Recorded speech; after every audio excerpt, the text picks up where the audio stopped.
The New York mayor election is a few days away, and all across the city, New Yorkers are already preparing for a victory by Democrat Zohran Mamdani.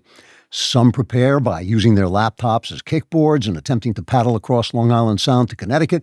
Others are staging reenactments of the scene in the Ten Commandments, where people gather their belongings and livestock and head into the wilderness for 40 years rather than facing the future at home.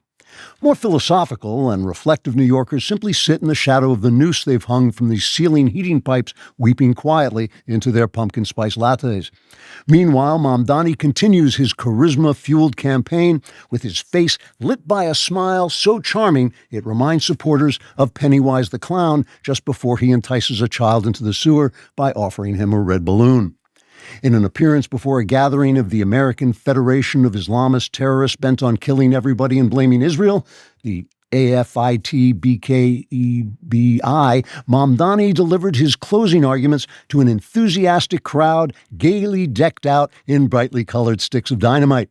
Mamdani said, quote, "When I am mayor, there will be free buses powered by rainbow-colored unicorn farts and health care that will be paid for by taxing all the rich people who used to live here before they left so I wouldn't be able to tax them. And there'll be government grocery stores where the shelves will be packed with totally free luxury goods that you can almost see if you close your eyes and imagine very hard. And sure, I've claimed the police are oppressors funded by the Jews, and sure, I've said I want to seize the means of production, just like the murderous tyrant Vladimir Lenin, and yes, I've supported terrorists and criminals who prey on the innocent, but those are just things I actually believe in. This is the time to forget all that and come into the sewer where I'll give you a red balloon," unquote. The speech was broadly criticized by virulent Islamophobes and other groups opposed to being blown up and beheaded. But the people who were there greeted Mamdani's words with explosive applause, or just explosives.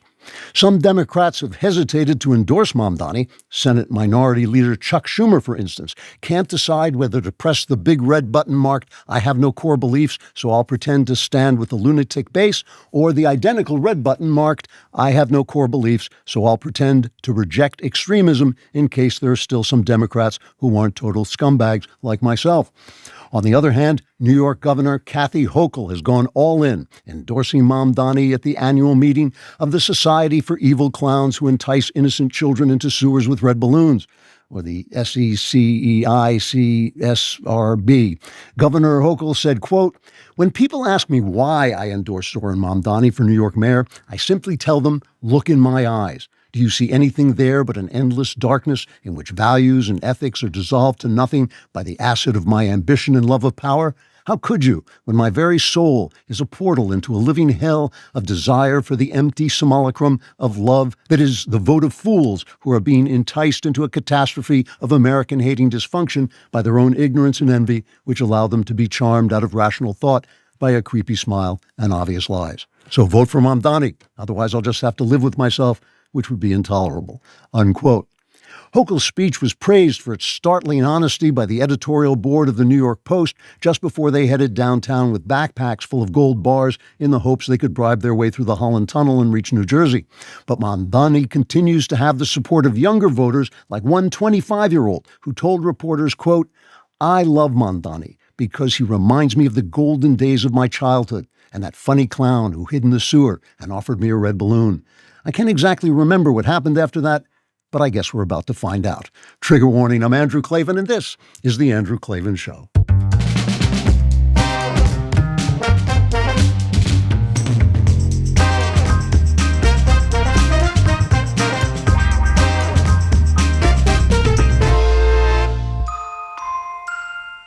All right, we are back, laughing our way through too much winning. It is good to be back. I'm sorry I missed last week. And now, after that, The Dark is finally published. I don't have to ask you to pre-order it. I will ask you to order. I now command you to order it. Now that there's it's obvious. You just go out and buy it and it comes to your door. You already put my last book this year, another book out this year on the New York Times bestseller list. This is going to be very hard because The New York Times fiction list is packed with romantasy novels, which are just doing really well. So they're selling at about double the pace of the usual bestseller. So it's going to be tough, but go ahead. Come on. Give it the old college try. Don't give up. You will, I promise, love the book. And I have to tell you, I was talking about this on All Access. My books are published by Mysterious Press, which is run by Otto Penzler, who is probably the most, not probably, he is the most important person in mystery fiction publishing in the 20th century. I mean, he is just the sort of cornerstone of all mystery fiction publishing, and he's always had small presses. And he is a guy who stood and continued to publish me when I was canceled, when people wouldn't review me anymore, when it was a really tough time, and he never wavered. He always kept publishing me. And now these Cameron Winter books are selling very well. But the one thing that Otto has never done in the mystery world, he's got a million anthologies that he edited himself. The one thing he's never done is put a book on the New York Times list. He's older than me, so he's actually before the Garden of Eden. You know, I mean, I was in the garden, but he's like before that, whenever that remember the chaos before God said, let there be light. So I would love to put this book on the New York Times list. It is the story, obviously, of a man. Cameron Winter is a man who's trying to get away from his past as a government assassin, but as he falls in love and uncovers this incredibly vast conspiracy, he finds out that he's actually willing to kill anybody to protect the woman he loves. So it's a thriller, it's a love story, and it is a mystery story as well. I will be at the Barnes & Noble Cool Springs at 2 p.m. tomorrow, Saturday, November 1st, at 1701 Mallory Lane in Brentwood, Tennessee. I'll also do a signing in New York on the 11th, I think, but I'll tell you about that later. Saturday, 2 p.m. in Brentwood, Tennessee at Barnes & Noble's, and I'll be talking with my pal Clay Stafford, who is Nashville's crime fiction maven. I talked to him at the Bouchercon. He always does a really good interview. Also, leave a comment wherever you are, even if you're just lying in the gutter, leave it on the curb. That's where we mostly hang out anyway, and if it is the kind of thing that belongs in the gutter, damn it, we'll read it right here on the show because that's where we live. That's where our hearts are. Today's comment is from Memory Media 6188. He says, Nick Fuentes and the Groypers have always covertly pushed fascism, socialism, and communism, all behind America First. Keep calling him out. Thank you.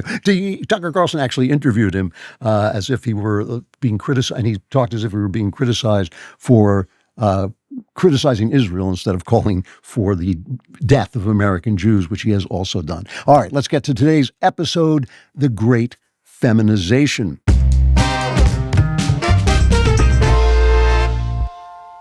In Chapter 1, I'm going to be talking about the Great Feminization, which is a phrase invented by economist Tyler Cowen, and it was used by Helen Andrews in a recent speech she made at NatCon, which I read while I was in Austria as an article in compactmag.com. And Helen talks about the effects of living in a feminized society, a society more feminized than any society in history.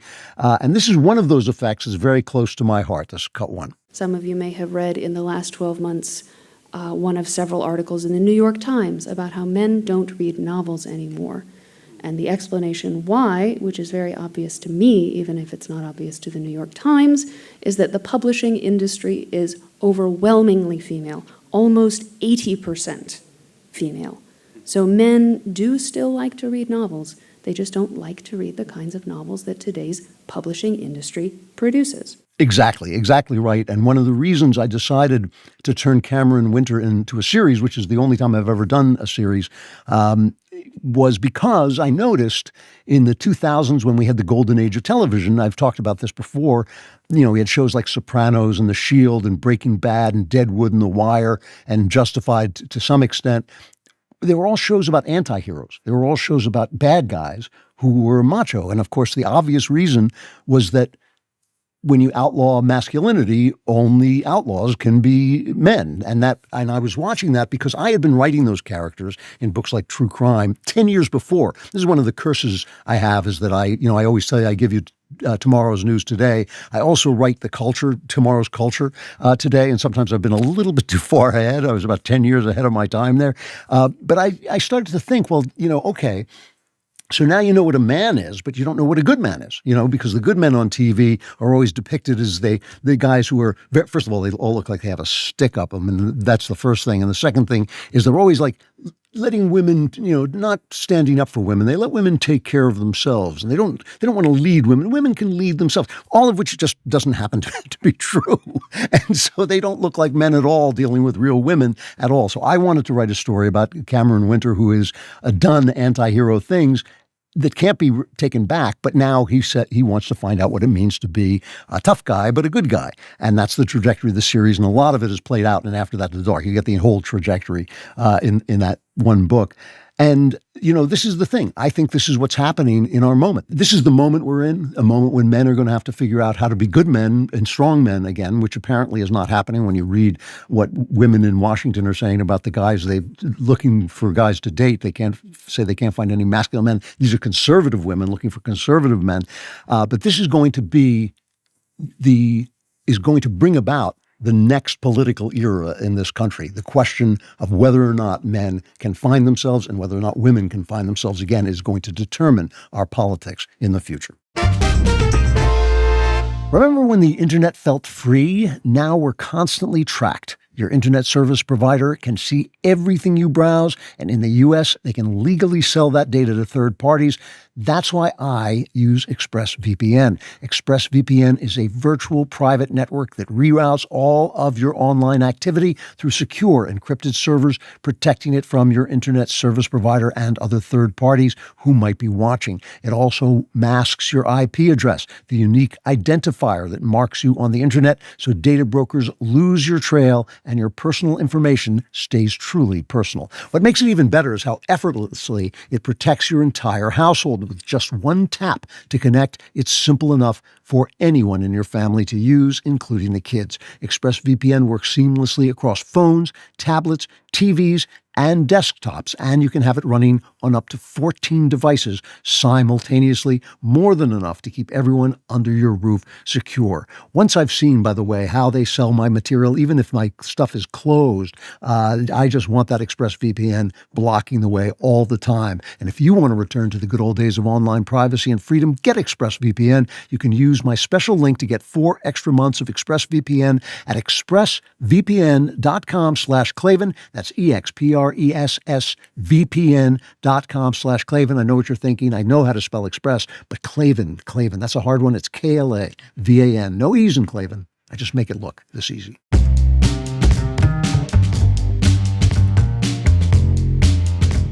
Chapter 1, Woke, Thy Name is Woman. So, as I say, while I was in Austria, this article came out in Compact magazine, which was interesting in itself, that was kind of the most important article of the week, and everybody was talking about it, and it came from an online magazine as opposed to, the New Yorker or Atlantic or anything like that.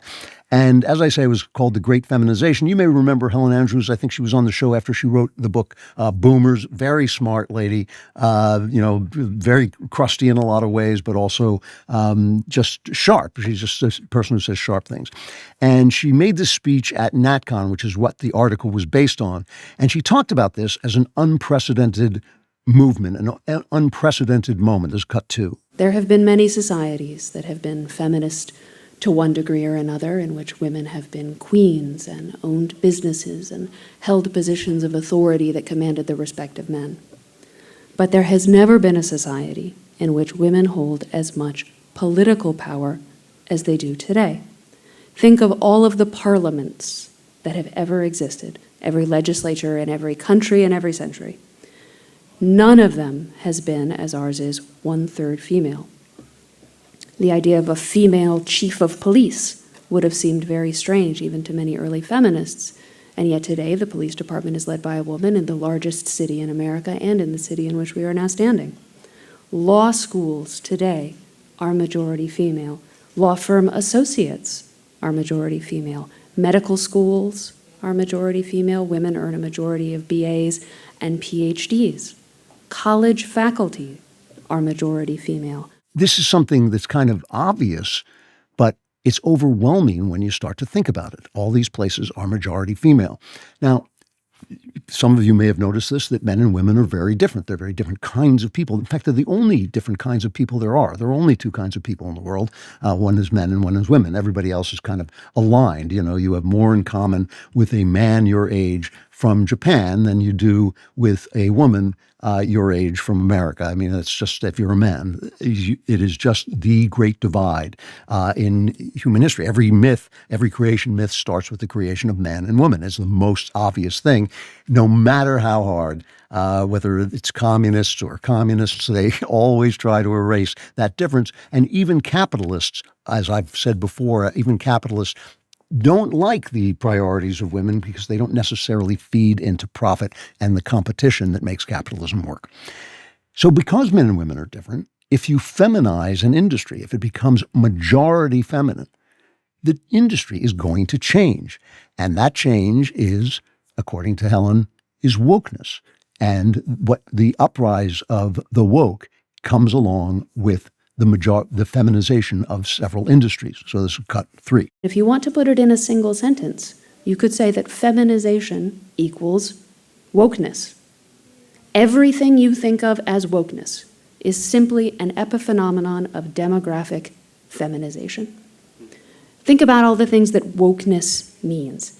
Valuing empathy over rationality, safety over risk, conformity and cohesion over competition and hierarchy. All of these things are privileging the feminine over the masculine.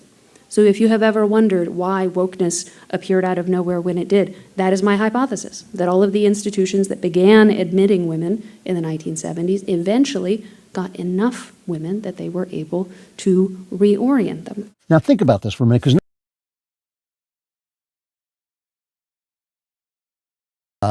again, this is Helen Andrews. She makes a joke, and the joke is, she says, because behind her are sitting all these guys in suits and ties, looking like they wish they were anywhere else. They're just looking like, oh my God, I can't believe, I don't want to be associated with this. They're just absolutely, you can see them almost sweating. And she makes a joke. She says, now I'm going to say something controversial, and everybody laughs. But then she talks about the fact that nothing she has said is controversial. It's not controversial to say that men and women are different.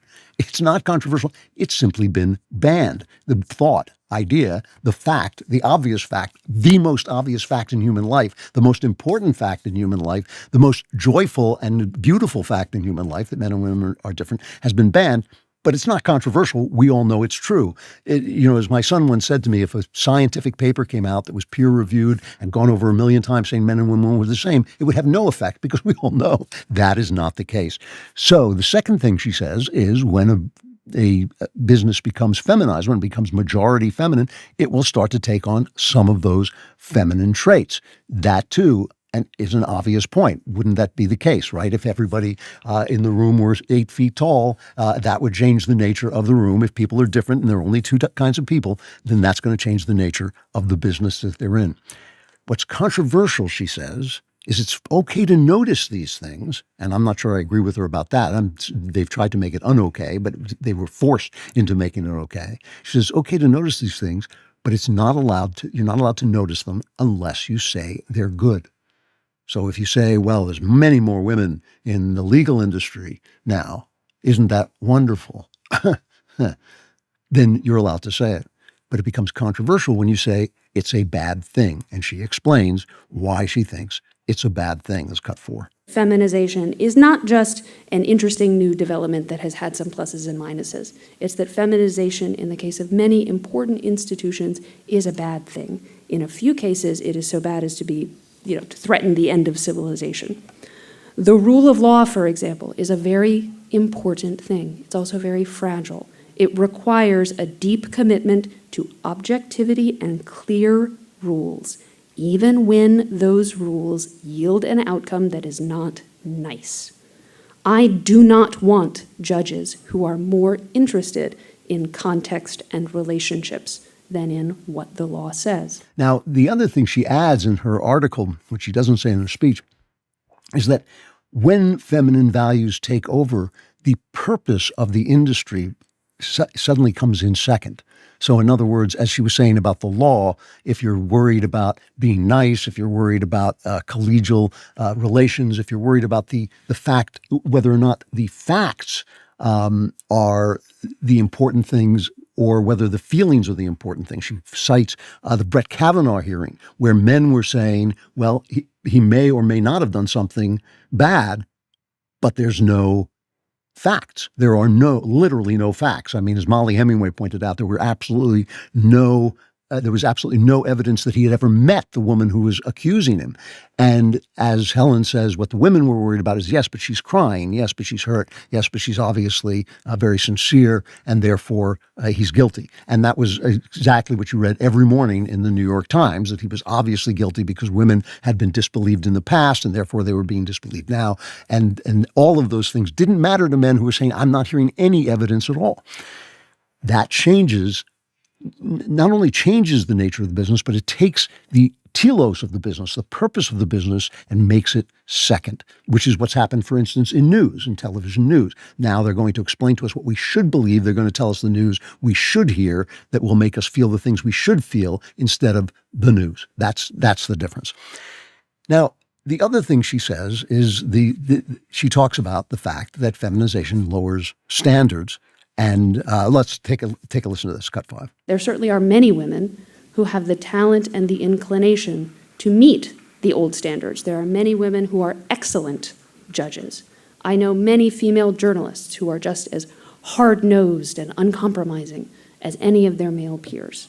There definitely are such women, but I am not sure that there are enough of them. Because the question is not, can some women be excellent professors?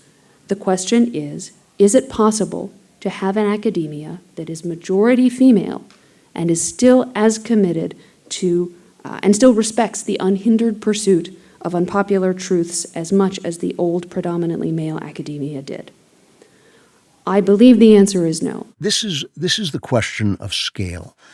Is something that could be good in the small scale, does it remain good in the large scale? And that's what I'm going to talk about in the next chapter, because this thing, of all the subjects that haunt me as somebody who watches politics and cares very much about this country and cares very much about the politics of this country, the question of scale is the one that haunts me the most because I cannot solve it.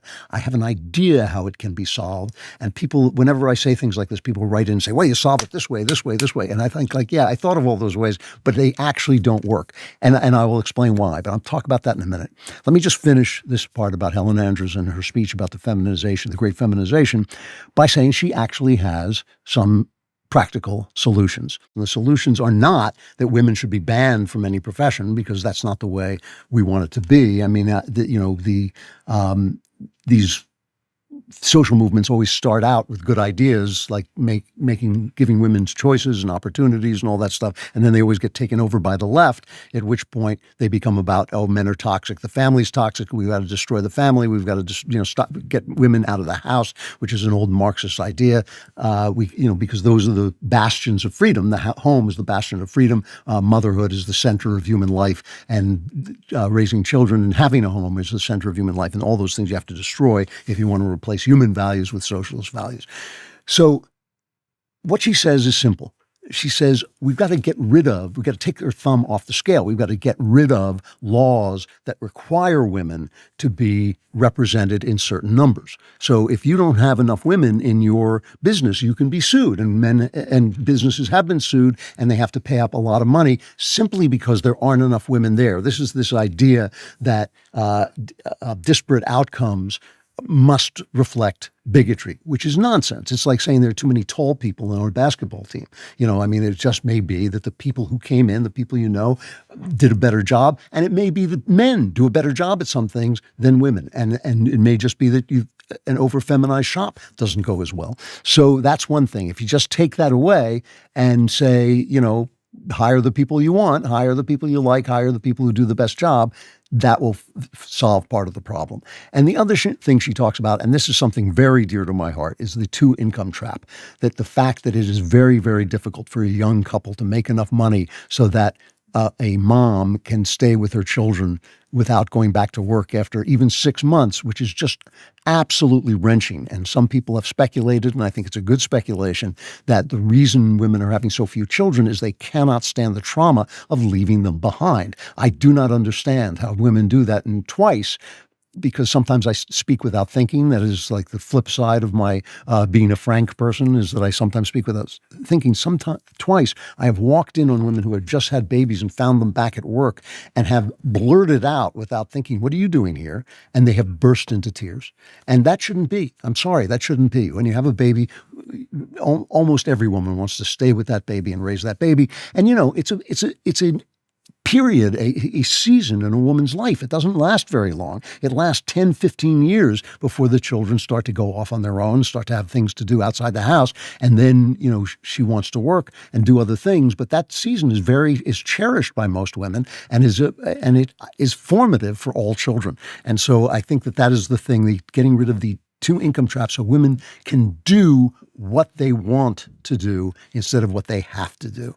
So what she is talking about is a great failure in our politics. The absolute, I've been an anti-feminist for years. And again, it's not being anti-feminist, it's not being anti-women, it's being pro-femininity. It is being pro the differences, vive la difference between men and women, and wanting women to have the things that they find out sometimes too late that they actually want. There was just a story about a very famous feminist in Britain who was talking about how she had spent all her money, trying to find a man now that she's 50 or 60 and couldn't do it, and had spent herself broke trying to do it. And sometimes women find out this stuff too late because they believe what the culture is selling them. But let me get back to this question of scale, which I think is the central question that we're struggling with as we struggle to break away from what the left has almost made us. I always feel a little guilty trying to sell you a Helix sleep mattress because I know you're not going to get all the benefit of it because it's so comfortable. You're just going to fall asleep. You're going to fall asleep and miss the whole experience. I lie awake all night, so I really know that Helix sleep is incredibly comfortable because, it's not the mattress. I just never sleep. So I just know that this is a comfortable mattress all night long. And one thing I have loved about my Helix mattress is how well it does with temperature regulation, which really eases some of those annoying middle of the night wake ups. That's essential as the temperatures continue to cool down and we head into winter. Plus, it's easy to connect to other wearable devices so you can actually see the data to back up your sleep improvements each night, no more questions.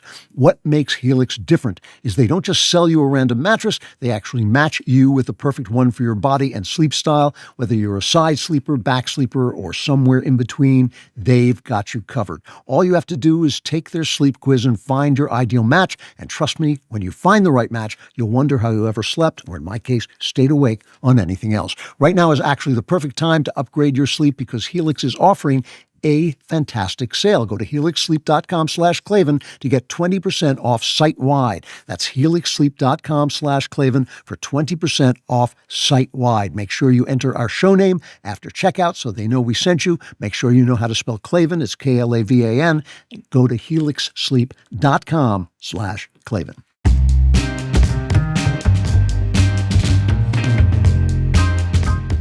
Chapter 2, Thumb on the Scale. This problem of scale, and as I said, I was talking to, while I was in Austria, I was talking to some very, very smart people about this, and it's something that just haunts me because it is not immediately apparent how this is solved. It's a problem that people don't like to talk to, especially in the media, because the media uses it to their advantage. The problem of scale is the difference between what happens to individuals and what happens to societies. And the things that are often good for individuals are often bad for societies. And that when you live in a free country, people will make choices that are bad for society. And how do you respond to that? How do you stop them from doing that when there are choices that are personal and may have nothing to do with you? Now, one of the things about this that makes it confusing is the fact that it's always going to be, sometimes not even because of malice, it's always going to be misrepresented by the news media. Why? Because certain things get clicks. Sex gets clicks. Violence gets clicks. Hatred, perversion, these things get clicks. And so it is always in the interest of the news media to pretend that individual actions that get clicks are representative of something important, because otherwise they're just cheap people trying to get clicks, right? Instead, they've got to say it's important. So if you have some violent woman screaming that everybody who disagrees with her should be killed, that becomes an issue. That becomes something where you have to say, oh, this is an issue that people want other people to be killed. Well, do they? Or is it just one person screaming in a country of 350 million people? The best example of this was George Floyd. There are 750,000 law officers in this country, 750,000. If 1% of them are bad, and that would be a very low number for any profession. That's 70, what is it, guys? Give me a hand here. 750, that would be 7,000 people, or 7.5 thousand people, right? They're all staring at me. All these kids who look like they're brilliant, they're just staring at me because they can't do math either. So 7.5. So there's 7,000 bad cops in the country. Bad things are going to happen. That's not representative. But because it was a white cop and a black guy who died, and yes, I have very strong questions about whether that was the cop's fault at all. But let's say it was. Let's pretend it was. It's still an anomaly. It doesn't happen very often at all. It happens almost never, and it happens much more rarely than engagement between police officers and people and black people. And so they used that. They used that to say this is representative of a movement of the systemic racism in our country, which was a lie. It was just a lie. And every study, even by liberals, showed that it was a lie. So the news media is predisposed to misrepresent this problem. And, they do it with violence.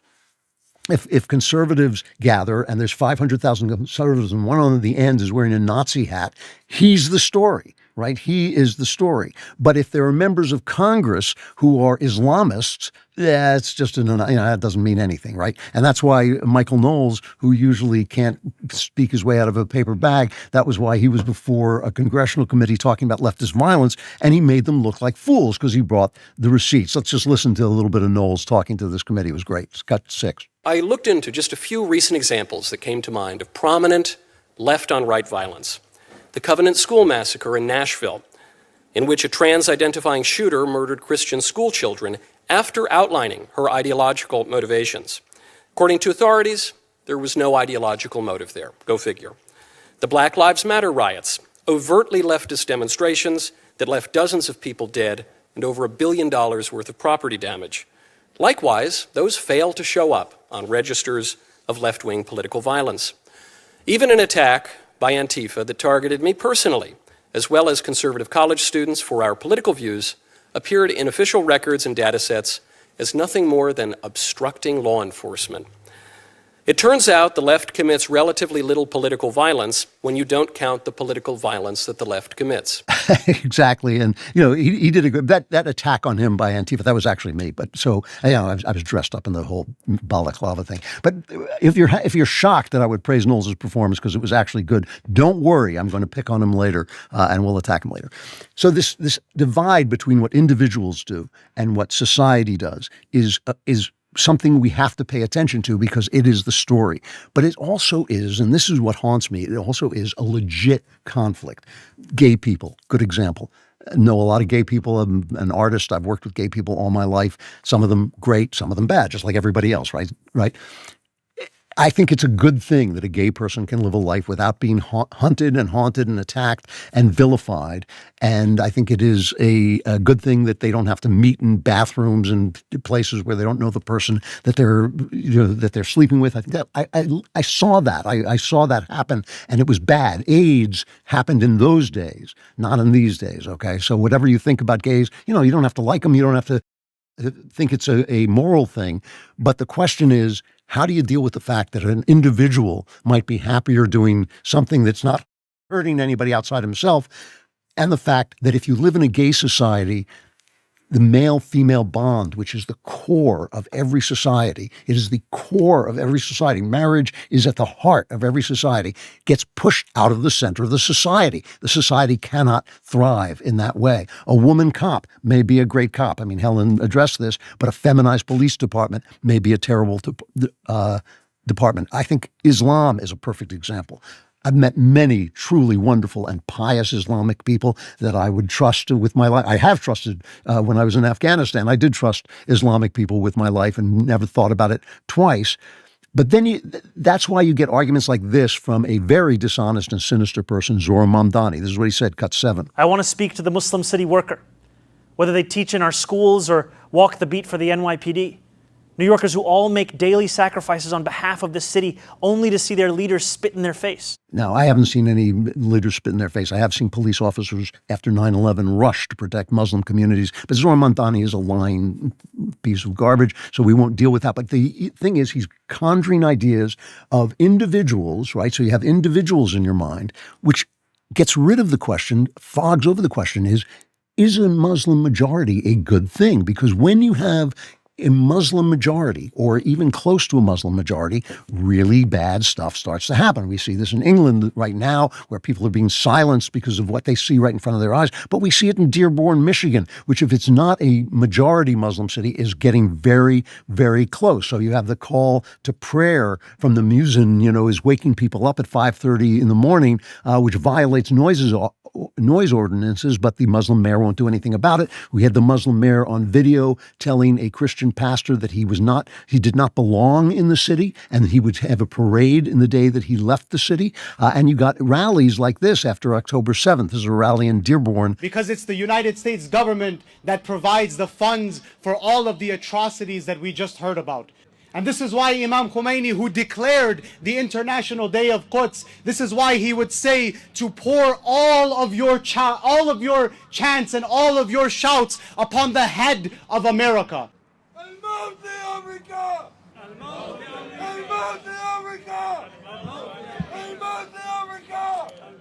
Malcolm X said, and I quote, "We live in one of the rottenest countries that has ever existed on this earth. It's not Genocide Joe that has to go. It's the entire system that has to go." Oh, wait, that was the Tucker Carlson clip. Oh, no, that's the Islamist radical. It's hard to tell the difference. But anyway, the chant that you heard them saying was "Death to America." Death to America. That was that shouting you heard in the background. And when Rashid Tlaib, who is the congresswoman of the Dearborn district, was asked to condemn that chant by Fox News, she said, "I don't talk to Fox News." She certainly didn't talk to Fox News because she couldn't condemn the chant of "Death to America" because it's what she feels, and she is a congresswoman. So individual Muslims, wonderful people, some of them wonderful people, but you have this problem that you get when a philosophy, an outlook, a religion that is antithetical to the Western way of life becomes the majority philosophy. These are really problems. And I think, what I've advocated for on this show, because this is the most radical show on the internet. I got to say, we did one of those friendly fires, and I was teasing Matt Fradd has come on, so now we have all these Catholics, and I was making jokes about Catholics, and then I was making jokes about Jews and all this stuff. And I've been attacked all morning from this kind of prissy little right wing we're developing now. These prissy little Nazis who are like kind of Nancy guys who just he was making jokes about religion. But this is the most radical show on the internet, which is hilarious since I'm 115 years old, but still there it is. And what I've been advocating is that we have to embrace hierarchy, which doesn't mean a hierarchy of value or morals or personal niceness. It means a hierarchy. Hierarchy means a rule by the sacred. It means the things that what should be sacred to a society. I have said that motherhood should be sacred. When I was a kid, it was sacred. Motherhood was the center of society, to the point that some guys would complain about we're too nice to mothers. Fathers are at the center of society. These are things that should be sacred in our society, and that they are different roles. But each one is core to our society, and the people who build and create and compete and make things better and make new things and do the work that has to be done with their hands, all of those people are center to society, and not the criminals, not the people that the Democrats spend all their time worrying about, the perverted, the criminal. They're always worried about their rights, and fine, we want to protect their rights, but not to the exclusion of keeping the people, the good people, in the center. This is the flip side, by the way, of all men are created equal. That means if you're a bad guy, you made some bad choices because you were created equal. You could have made good choices.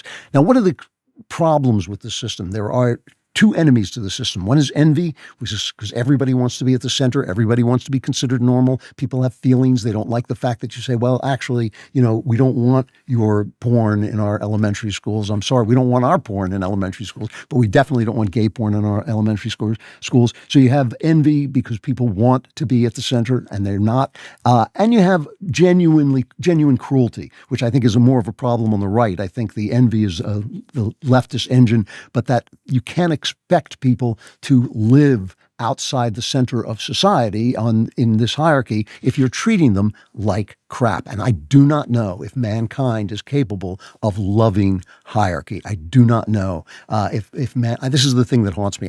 If people can't do it, if people can't embrace the fact that, leave gay people alone, let them have their lives, but do not put them at the center of society. I don't know if people can get their heads around that duality. I don't know at all. And that's why finding out what good men are and what good men should look like is so central to building a new republic. If you're a homeowner, you need to listen to this. In today's AI and cyber world, scammers are stealing home titles and your equity is the target. Here's how it works. Criminals forge your signature on just one document. Use a fake notary stamp, pay a small fee with your county, and just like that, your home title has been transferred out of your name. Then they take out loans using your equity or even sell your property, and you won't even know it's happened until you get a collection or foreclosure notice. So when's the last time you checked on your home title? If your answer is never, like most of us, you need to do something about it right now. That's why I've partnered with Home Title Lock, so you can find out today if you're already a victim. I know what it is like to get a repossession notice out of the blue. It is really, really unpleasant, especially if it's not your fault. So use my promo code Klavan at HometitleLock.com and you'll get a free title history report and a free trial of their $1 million triple lock protection. That's 24/7 monitoring of your title, urgent alerts to any changes, and if fraud does happen, they'll spend up to $1 million to fix it. Don't be a victim. Protect your equity today. Go to HometitleLock.com and use promo code Klavan. That's HometitleLock.com, promo code, how do you spell it? It's KLAVAN.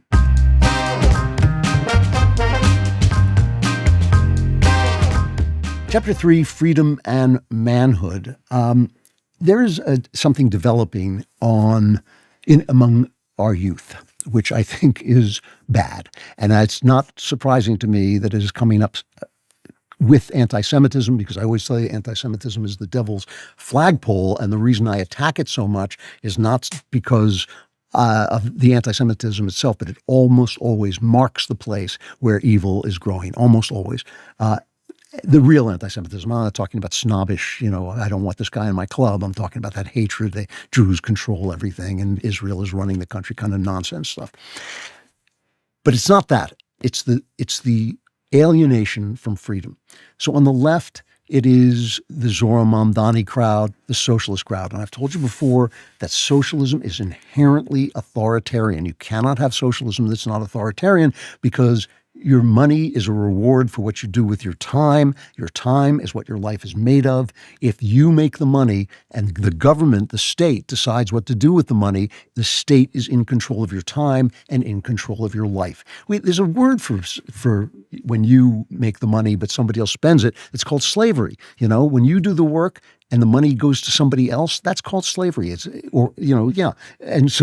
And so when you make the money, it is your time, it is your money. You put a little bit in the kitty to keep the roads flat and to keep the military fed, but that's about it. After that, we don't want the government taking 50% of anybody's money. It's still stealing just because the government is doing it.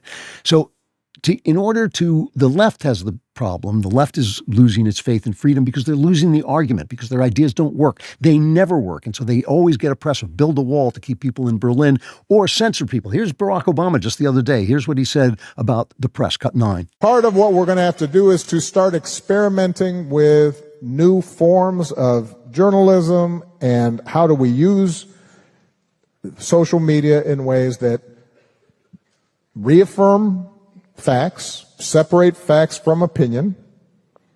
We want diversity of opinion. We don't want diversity of facts. That, I think, is one of the big tasks of social media. By the way, It will require some government, I believe, some government regulatory constraints around some of these business models in a way that's consistent with the First Amendment. You heard people applauding in a way that's consistent with the First Amendment, which says Congress shall make no law abridging the freedom of speech or of the press. So I'm not sure how you're going to square that circle, Barack. But, hope or whatever you represent, that's the left. They've got to silence you because their ideas don't work. But on the right, there is something that is equally dangerous, although we don't have the cultural power to push it forward, but it's rising. And that is the idea that the republic has failed, that liberalism, in the true sense of that word, not in the sense of leftism, liberalism has failed, and it's time to move past freedom as an ideal. And this is basically romanticism. It is the idea that we're going to go back, and this is when I said I was going to hit Knowles. Knowles flirts with this stuff, and I wish he would stop, because he's wrong. I mean, it is like giving up on liberalism, giving up on America is not the way forward. Now, the reason this works is because it puts forward an idea of manhood that in some ways is natural. And as you know, if you are a Christian, nature is not necessarily your friend, right? There is the nature that is creation, which is your friend because it speaks of the glory of God. And there is the nature that is just a system of mechanical connections, which is not necessarily your friend. It is natural for men to want to sleep with lots of women, but in Christianity, we have marriage because that actually is more moral than nature. And so there is a certain way in which the idea of bringing back kings, which I think is Knowles's thing, or the idea of a strong man, fascism, Hitler wasn't such a bad guy, Mussolini had some great ideas, that kind of stuff that you hear going around on the right. There is a way in which it appeals to man's nature in the same way when a woman, not my wife, walks by who's very beautiful, that appeals to my nature as well. I don't live by nature. I live by my lights, and my lights are guided by Christianity. And that is why I think this idea of kings and vassals is a bad idea. See, when you hear people talk about this, they always talk about it as like in this manly way, right? Because they're appealing to your nature. They say, yeah, Hitler had some good ideas, and they won't let us say it out loud, but we'll say it now, by golly, that kind of thing, which is how the devil works. The devil always promises you strength and gives you weakness, always, every single time, right? This drug is going to make you feel great. Having a lot of sex is going to make you feel great, all that stuff. It always turns you into a slave. But the problem is, if you have a king, it's not going to be you. If you have a strong man in charge, it's not going to be you. You're going to be the guy saying, oh, yes, sir. No, sir. Okay, sir. Thank you, sir. I'll do whatever you say, sir. That's who you're going to be. That is who 99.9% of the male population is going to be. Okay, they're going to be the guy who takes the orders, not the strong man, not the king, who gives the orders. There's only one man. There's only one man in a monarchy. There's only one man in a fascist state, right? The whole point of the republic is that it makes every man a king. It makes any man as good as any other man. That's the republic I grew up in, and that's why I have this kind of brash attitude, why people screaming at me all the time doesn't bother me in the least. It's why I will I will say anything to anybody. I worked in Hollywood. I told some of the most powerful producers in the world what they could do with their stupid ideas. I have done this all my life, and it is the flip side of the fact that I can't keep my mouth shut. Is the good side of that is that I won't keep my mouth shut because I am a republic, small r, a Republican man. I'm a man of a republic who was taught that the manhood comes from me, that I am the king of my life. There's this wonderful old movie. It's not a great movie, but it's John Wayne's last movie, which makes it a great movie, in which Wayne is dying. He's an old man. He's a dying gunfighter. And Ron Howard is the boy who sort of admires him. And there's this famous exchange where Ron Howard asks him how he became a gunfighter. This is cut 10. How'd you ever kill so many men? I lived most of my life in the wild country, and you set a code of laws to live by. What laws? I won't be wronged, I won't be insulted, I won't be laid a hand on. I don't do these things to other people, and I require the same from them. That law is basically the golden rule enforced by the man's courage.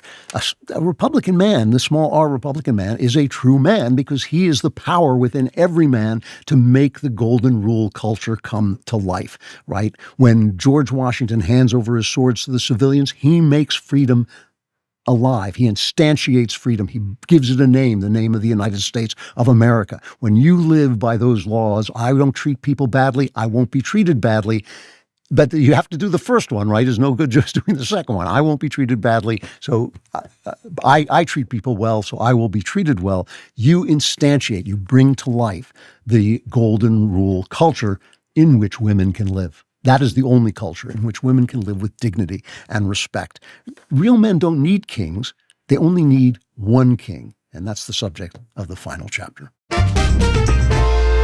In this time of a lot of inflation, we tend to overestimate what things actually cost, including life insurance, where 72% of Americans guess way too high. Policygenius makes finding affordable coverage simple so your loved ones have the financial protection they need. See if Policygenius can help you find 20-year life insurance policies starting at just $276 a year for $1 million in coverage. Policygenius transforms the typically overwhelming process of shopping for life insurance into a straightforward experience. With just a few clicks, you can compare quotes from top insurers to find coverage that fits your needs and budget. Their team of licensed agents guides you through every step, handling paperwork and answering questions without any sales pressure. The platform clearly displays all your options, coverage amounts, prices, and terms, eliminating confusion and guesswork.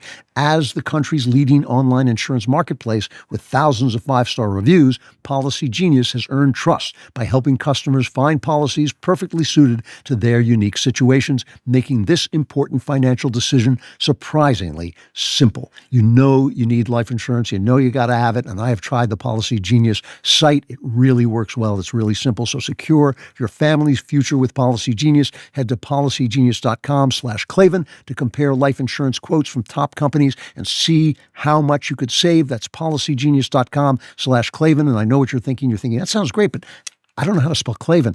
It's K-L-A-V, the joke that never dies, K-L-A-V-A-N.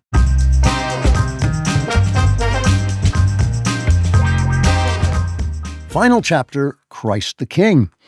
Last Sunday was the feast of Christ the King in my church, and I guess the Roman Catholic Church. I'm an Anglican Catholic. And my priest gave a sermon so good, I just told him when I was going out the door, I told him I was going to plagiarize it. Some of this comes from him. I won't name him because he's got enough trouble without my being associated with me. But the thing is, Christ the King is a modern feast. It's actually not made that long ago, and it celebrates the kingship of Christ, his dominion over all things. And it was instituted in 1925 in the wake of World War I, which was the beginning of the end of Europe. Basically, the two world wars are one war that marked the end of Europe for no reason other than people just got tired of being successful and beautiful and creating wonderful things. They decided, because we're fallen race, they decided they would destroy the country over nothing in finally a great explosion of anti-Semitic Jew murder, because that is, as I keep saying, the shadow side of Christianity. It's not the shadow side of Christ. It's the shadow side of men whose natural instincts, who feel their natural instincts have been suppressed and who feel guilty about the fact that we all killed Christ. That's what I was saying about the Holocaust. When I said the Holocaust was the crucifixion and IMAX, that was not a spiritual statement. Obviously, the crucifixion is the worst thing that ever happened ever, because it's the death of God. It's the murder of God. When I said it was on IMAX, what I meant is it was like on a big screen, and it was the fact that Jew hatred, what is that line that Douglas Murray is always quoting from Life and Fate? Tell me what you blame the Jews for, and I'll tell you what you're guilty of, right? When people accuse the Jews of what they're guilty of, and when they accuse them of deicide, of killing God, they know that we all killed God, all men killed God, and they're accusing them of that, and that's what I meant by the Holocaust being the crucifixion in IMAX. So this was supposed to remind people. After World War I, people started to, in the chaos, it was just, we didn't have it the same way in Europe. It was just the most destructive thing that ever hit. It just wiped out a generation of men. There's no town in England that doesn't have a little monument to the dead of World War I. People started to look for certainty instead of freedom, and they started to turn to communism on the left and fascism on the right, and toward National Socialism, which is a little bit of both. It's actually a mixture of both. It's getting the real evil in. We take the evil of communism and we mix it with the evil of fascism, and you get National Socialism, and there you are. And the Pope was trying to move people away from this by reminding them that these systems essentially make the state or a strong man the ruler over your life, and there should only be one ruler over your life. Now, my priest said a brilliant thing. Instead of the phrase Christ is king, which has been used, is a truth statement. It's, as I've said again and again, even though they lie about it online all the time, they keep saying, I didn't say this, but I did. From the very beginning, I said Christ is king is a true statement, but it's being used by anti-Semites as a divisive and hateful statement. And that's a terrible thing. It's worse to you. It's like burning a cross on someone's lawn. That's a desecration of the cross. It doesn't mean that a cross is bigoted. It means you are bigoted and you're using the cross as your spokesman instead of the spokesman of the person who died on the cross. But my priest said instead of the phrase Christ the King, he preferred the statement no king, but Christ. And when I heard that, I knew it was a brilliant thing to say, but I didn't quite think about it, and I thought about it, and now this is me talking, not him. But what I felt was so brilliant about that is Christ is king is an imposition of belief on someone else who may not share your belief, which is allowable in a free country, in a country that has freedom of religion. But no king but Christ is a declaration that you will bend the knee to no one but Jesus Christ. That is a different thing. That is a different thing because that makes you in charge of your life and you are giving your life willingly over to Christ. And that assumes, though, that you have the courage to stand your ground. What is it that Jesus says every 10 minutes in the Gospels? What is it that the angels say every time they visit earth? Be not afraid. There is no cowardice in Christianity. Even when threats come against you, you say the same thing you were going to say before. Even when the government turns against you, which is a terrible experience, you say the same thing that you're going to say before. Even when the Nancy boy Jew haters come swarm your feed with bots, you're going to say the same thing that you said before if you know in your heart that it is the truth.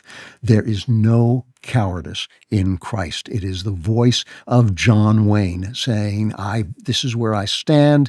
I will not be moved. I don't try to move other people, and I will not be moved myself.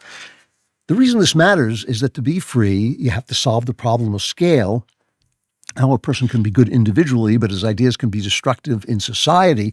And the problem of scale, as far as I can see, and maybe somebody who's more of a policy person can figure out something more practical, I believe that the only solution to the problem of scale is Christly love. You saw this with Charlie Kirk, who was very opposed to homosexuality, very open about it, but had gay people on his staff, treated them with respect, treated gay people with respect when he talked to them in his meetings and his gatherings.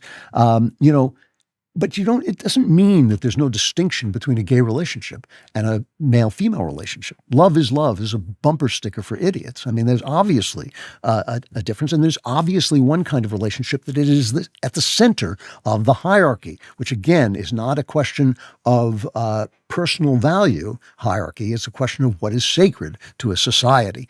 I can greet in friendship and respect and love all of the people who make and create at the edges of the social hierarchy. I am one of them. Artists should be at the edges of the social hierarchy because it is not art. Art can be sacred once it's done, but the artist is not sacred. This is a mistake that the Romantics made. They thought the artists were like prophets. An artist can be like a prophet, but he's not what's sacred. His work is what is sacred. I would put, I have 10 mothers and 10 soldiers. I can build a society. That's all I need. All I need is men who do the work of men and women who do the work of women. That's all I need, and I can build a society. Mothers, obviously, especially because people can grow their own food, people can build their own homes, they can govern themselves, they will govern themselves, they can make their own music, but there's one thing they can't do. They can't create themselves, they can't nurture themselves, they can't teach themselves how to be a man or a woman. Only parents can do that, and with 10 mothers and 10 soldiers to marry them, I can make a society. This is the thing that I look to as we go forward through this transition period, which is a period like all transition periods of great danger. This is a society, we need a society of free men and beloved women. That's where manhood lies. That's where womanhood finds its dignity. That and that alone is where freedom lives. It is not for me to force you to believe that Christ is king, though I believe it with all my heart. But it is for me to say, as a man and as a small R Republican man, no king but Christ. This episode is brought to you in part by PrizePicks. You and I make decisions every day, but on PrizePicks, being right can get you paid. Don't miss any of the excitement this sports season on PrizePicks, whether you're a football fan like me or a basketball fan or a fan of both. It always feels good to be right. You listen, I'm always careful with money. I always am, but you can have fun if you know how to control it, and this is fun. PrizePicks makes daily fantasy simple. Just pick more or less on at least 2 player projections, and when you get your picks right, you could cash in. And here's what's new. PrizePicks now offers stacks, so you can pick the same player up to 3 times in one lineup. If you want to go all in on Steph Curry's points, threes, and assists, now you can stack them all together in the same lineup only on PrizePicks. You can also follow other PrizePicks players directly on the app and copy their lineups in one click. Whether it's a friend or just someone whose picks you like, hit the follow button and check out every lineup they create in the new feed tab. Plus, if one of your players gets injured in the first half and doesn't return, PrizePicks won't count it as a loss with their injury reboots. Withdrawals are fast and secure with options like Venmo, Apple Pay, MasterCard, and more for quick and easy deposits. Join millions of users on America's #1 fantasy sports app. Download PrizePicks today and put your skills to the test this season. Download the PrizePicks app today and use code Klavan to get $50 in lineups after you play your first $5 lineup. That's code Klavan to get $50 in lineups after you play your first $5 lineups. PrizePick, it's good to be right. This means that knowing how to spell Klavan is worth $50, right? It's so I'll give it to you for free. It's KLAVAN. Since the Daily Wire launched 10 years ago, everything we've accomplished has been because of our members. Every fight we've taken on, every piece of truth we've exposed, all of it was made possible by their support. We've released Hiding in Plain Sight, a documentary so critical we're making it free for everyone on Daily Wire Plus because this is a threat every parent needs to understand. Hiding in Plain Sight is a warning to all of us about the online dangers kids are trying to navigate, dangers that didn't exist when we were growing up and that many parents don't even realize are out there. We'd all like to believe that bad things could never reach our families, but the truth is digital sex trafficking and sextortion scams are happening right now in our communities and potentially inside our homes. And again, the only reason we can make this film free for everyone is because of our Daily Wire Plus members. So go to DailyWire.com and watch it for free now. Share it, sit down with your family, your school, your kids, talk about it. And if you're not a member yet, join us. Step into the fight and help us keep delivering this type of crucial content to the world. All right, Klavan Klapbacks. This book will be a worldwide phenomenon. Oh, that's Nefarious. We're going to play that. We're going to talk to Steve Deace in the member block. I hope you'll be there for that. We're going to play that for everybody, right? Yeah, we're going to play it. We're going to let everybody watch that.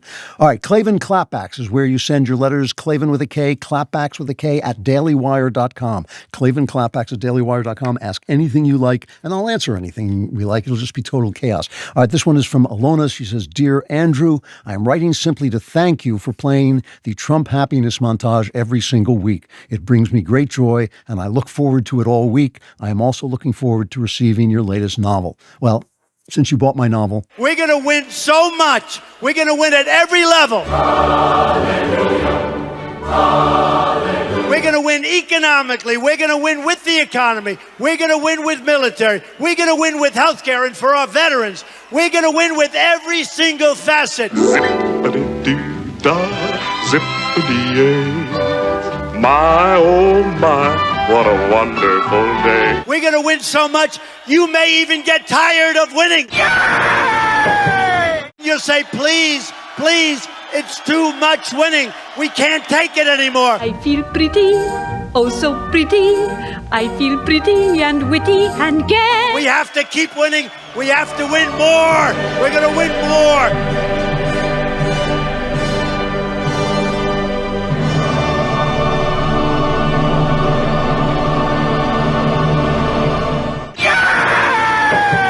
All right, admit it. You thought I forgot, right? All right, the second letter is from Hazel. My husband is a longtime listener, subscriber, and fan. However, I am not. After 27 years of marriage, I'm on the verge of seeking a divorce. We're what some would consider old-fashioned people. My husband works, and I stayed home. As we have gotten older and transitioned into different roles of life, I feel that my role and identity as a mother and wife has changed.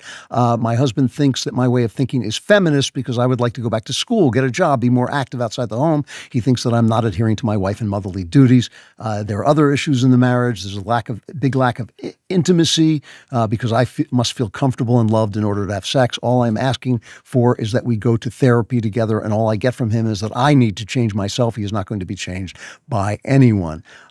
So I can't tell your husband what to think or do. I can tell you what I did and how I felt about this. I felt very strongly that at some point, that, as I said before, motherhood is a season in a woman's life, and that I want my wife to be fulfilled and I want her to be happy, and her happiness, as the Bible says it should be, is like unto my own. Her happiness is my happiness. And there have been times when I've had to make decisions for the good of both of us that didn't make her unhappy, but certainly that even though taking care of me, I'll be bluntly honest, is a full-time job, I thought if she wants to go on and do other things, and she did, that she should do that. And I wanted her to. She's a smart, talented woman, and I wanted to be able to afford to put her through school and afford to set up that business. And those are all things that I think are part of being a husband. I mean, it's not, it is not giving your wife everything she wants, but I think it's giving her everything she needs to live a fulfilled, happy life. Remember, Jesus told his followers that among the Gentiles, leaders lord it over you, but I want you to be servant leaders. And so as a leader of a family, you're there to help each person become the person they were meant to be, even when they don't want to, which is not always as easy as it sounds. So that's where I stand on this. I also think you should have sex with your husband. I think this stuff about how you have to feel comfortable and loved and all that stuff, no, that's also not in the Bible. It says that you have a duty to give your husband sex, and he has a duty to give it to you. This is something that you guys should get over, because it only makes things worse. It actually makes the problem worse. You should have intimacy, and you should have love, and you should have kindness, and that way you will find the things that you should do for one another. But depriving your husband of sex just because you're unhappy is not the way to go. So you're both, in my opinion, you can both do some changing. We're going into Member Block, and we will let you watch Member Block today because Steve Deace is coming on to talk about Nefarious, which we're releasing here on DailyWire. It's been released before, but we are going to bring it back on the DailyWire, as it deserves. A picture I really liked. And that's no reason for you not to become a member, because next time it's going to be you're just going to be plunged into a Klavanless darker than your wildest imagination. So become a member today. Go to dailywire.com/subscribe and use code Klavan at checkout for 2 months free on all annual plans. And now all of us will go as if members into Member Block.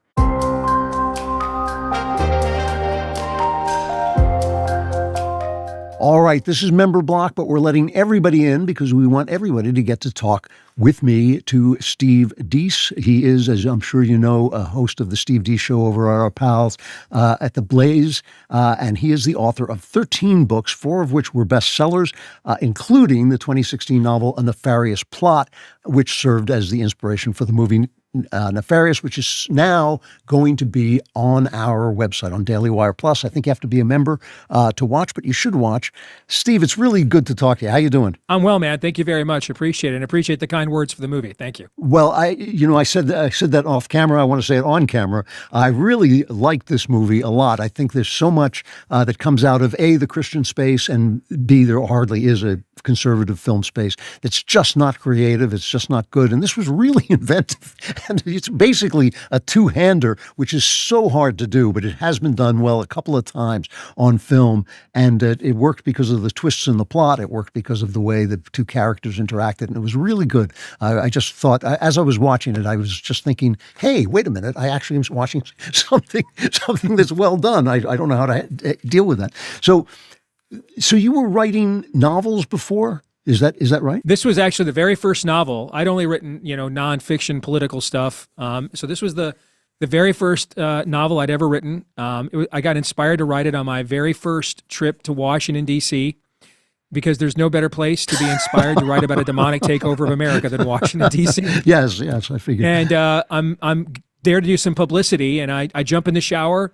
I'm about to go do my now coworker, Mark Levin's show, and this little voice in my head said, this book is dedicated to all the useful idiots out there, especially those of you who had no idea you were being used all this time, for you proved to be the most useful of idiots of them all, Nefarious. And I remember thinking at the time, that is a very strange thing to pop into your head in the shower, And so I get back after dinner and some media appearances, and I'm just sitting in my room, and I want to make sure I don't become the wrong kind of honeypot headline in Washington, D.C., so I'm just going to be a good boy and stay there, all right?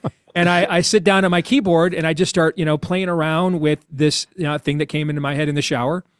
And I wrote what eventually it ended up becoming about 90% of the introduction of the book that evening. I called a couple of theology friends of mine from different camps, one more in a cessationist Reformed camp, one in a more charismatic Pentecostal camp, because I specifically wanted to get a broad base of opinion on what I had written. And they both, I just read it out loud to them without giving them any kind of a lead up at all. They were absolutely goo-goo for it, and I just kept writing it, and it ended up being the book, and it was a modest success. I had a very small platform at the time, and I kind of thought the book was kind of dead. And then one day I get a call from a guy that I did not yet know, who I work with now, named Glenn Beck. And he said, hey, a mutual friend gave me your book, and it blew my mind. And I'd love to have you on my show. And of course I said, I'm not really interested in having 10 million listeners hear about my book. So I turned him down. Yeah, of course. Actually, I was on the very next day for an entire hour. Quit bothering me, Glenn, right? Yes. I cleared my schedule immediately. And then that listing that day in Burbank, California, was a group of producers who had just written the breakthrough hit for Pure Flix, God's Not Dead. And they wanted to develop their own production company and try to maybe do, shall we say, more mature subject matter. And they were getting ready to start pre-production for Abby Johnson's Unplanned. And they always wanted to do something in the spiritual warfare aspect of horror and thriller, but it's kind of hard to find something in the Christian space that is, will fit that niche and not, glorify evil at the same time. Right. And they heard me talking about this book, and they went out and got it on Kindle, Andrew, and they read it that day. They called me that night, or they texted me that night after I put the kids to bed, and I thought it was a Nigerian print scam, so I deleted the text. I thought, there's no way this is true. And it turned out to be true. And then, after Abby's run, and then we had COVID, and then we began production of the film in the summer of 2020, and now here we are. It's an amazing story, but in some ways it's not an amazing story because, people write to me all the time, how do I break into the movie business? And the fact is, I don't know, because I was dragged into the movie business from writing books. And I got the same kind of call. One day I just picked up a phone call. There was a guy I'd never heard of before who said he was my Hollywood agent, just sold my book for like a shower of gold. I was like, okay, send me the gold. I'll be fine. Yeah. So now, was the book published by a mainstream publisher, or was it just... We published it via Post Hill Press, which is in New York City and Nashville, Tennessee, where you guys are. Yeah. The film, I will tell you, the making of this, well, first of all, the book is based off of C.S. Lewis's Screwtape Letters. I wrote it to be a kind of an homage sequel to it. And so you obviously cannot make a movie with a hour and a half rant by a demon. That's not a movie, right? So we had a movie character, but we needed as the MacGuffin. What's the plot device to drive this story? And so we decided we were going to actually make the movie the prequel to the book. The movie was going to tell the story of where this demonic manuscript about the destruction of America actually came from. And that's the story that people see when they watch Nefarious. And were you involved in the filmmaking process, or did they do what they often do with novelists? I was actually the executive producer of the film, so I raised the money for it. I fought the labor unions to get it made in Oklahoma. Wow. I didn't realize I was going to have to do that in a right-to-work state, but I guess we did. The amount of spiritual resistance, Andrew, that we had to this film was crazy. Yeah. But here's the thing: we also saw God open up doors that we just could have never opened up on our own. I can tell you a quick little story if you don't mind, please, about that. So when we got done with the filming of the movie, and that's a whole tale that we even got this movie filmed in the first place. Well, the way the Oklahoma film credit works is everything you do in Oklahoma is eligible. So, I mean, we're ordering styrofoam cups from Oklahoma. We're doing everything in Oklahoma, okay? And we're trying to find an editor in Oklahoma, but there's one guy And he had been nominated for an Oscar, but it was for a documentary. He'd never done a feature-length film. So we thought, let's give this guy a shot. And when we gave him our assembly cut, for people that don't know, that's the totality of all the footage that we filmed. And he has to now give us, a rough cut. And the directors wanted to screen it before they let me screen it. And they're like, this is terrible, but they didn't want to tell me. And so one day I'm doing my show and I get an email from a guy named Brian Jeremiah Smith. And he says, you don't know me at all. Love your show. Love the Nefarious plot. I've been waiting for this movie. I'm on indefinite paid leave at Netflix. I was their top editor, but they wanted to fire me because I'm the only one that wouldn't take the jab. And then the Supreme Court overturned the mandate, and they don't know what to do with me now. So they just put me on indefinite paid leave. Here's my resume. If I can help you guys at all, let me know. But you're probably too far along in post-production, so I probably missed my window. And so I just sent it off to our directors and said, hey, maybe for your next project, this guy would work. And they get back to me right away and like, funny you should mention this. We were trying to figure out how to tell you this movie is awful. We don't know what to do with it. And we need a better editor. And so we're going to look this guy up. So they do. And this guy's resume, he worked on Get Out. He worked on The Haunting of Hill House, which is one of the top productions Netflix has ever done. He was actually assigned to do the editing for The Fall of the House of Usher. And they took him off of that because he wouldn't take the jab. So this guy's way beyond our budget, way beyond what we can afford. But he says to us, I'm getting paid from Netflix right now. So why don't we just do this? You guys pay me what you can, and we'll just let Netflix pay me to edit your movie. So we said, okay. That's amazing. Right? That is amazing. I mean, we had a guy that has so many credits in the horror thriller genre. We didn't even know this guy existed. And we got him to save our movie. He came in like Mariano Rivera, man, in the bottom of the ninth. Bases are loaded. Nobody's out. And we have to strike out the side. We can't even have a sack fly. And he did the thing. And he saved our movie. And it was just a door God opened, and Netflix actually paid for him to edit our film for us. And people are probably surprised that he didn't have to film. You didn't have to refilm. But like what happens in the editing booth is kind of magic. I mean, it's just they save everything there. I mean, he took B-roll test shots. Yeah. And he was able to, because one of the things you make a movie like this is, does it become monotonous? Just these two guys most of the time. Right. And so what are the devices that break the monotony up? And he found shots that we just weren't even planning on using. They were test shots. He refashioned them, recommissioned them. There's one that he used like 3 times in the movie. He just kept flipping angles. So you think it's a different shot every time, just as a transition. Yeah. Just those little deft touches that just, absolutely blew our minds. That's amazing. And the thing that is the thing that makes the film work. What makes the film work is when you have only essentially 2 characters, it's the twists and turns in their relationship that keep you going. And that really did work for me. Do you still write novels? I've written a couple. Yes, I wrote a sequel book to a Nefarious plot called A Nefarious Carol, which we are hoping to turn that into a film here as well. I hope to have more news on that maybe next year in 2026. I've done a whole bunch of children's books. Some funny, some serious. In America's Christian Heritage, we did one last year, Richie Meets the Rainbow, to pan Pride Month, that I'm particularly fond of, because we actually became, Andrew, a certified LGBTQ bestseller. Really? We subversively tried to infiltrate their ranks, and it worked.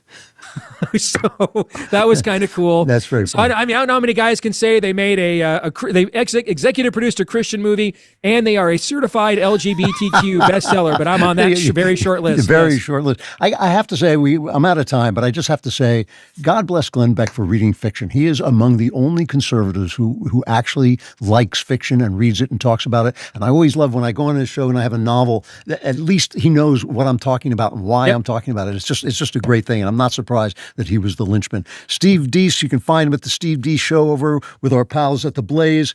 It's great to talk to you, and I hope it does great business on DailyWire as it has done before. I appreciate it, brother. God bless. Thank you. All right, talk to you again. All right, that's it. The show is over. It's over. I can't do anything else for you. That's it. It's like a trapdoor opening, plunging you into Klavanless darkness. But I'm not going away again. I will be back. I'm doing, as I said before, I will be doing a signing tomorrow, Saturday, in Tennessee, outside of Nashville, at the Barnes & Noble Cool Springs, Mallory Lane in Brentwood, Tennessee. I hope you will come by and say hello. We will be doing a little bit of a talk and then signing books. And possibly, if there's anybody left after the Klavanless Darkness, I'll be back next week with the Andrew Klavan Show. I'm Andrew Klavan.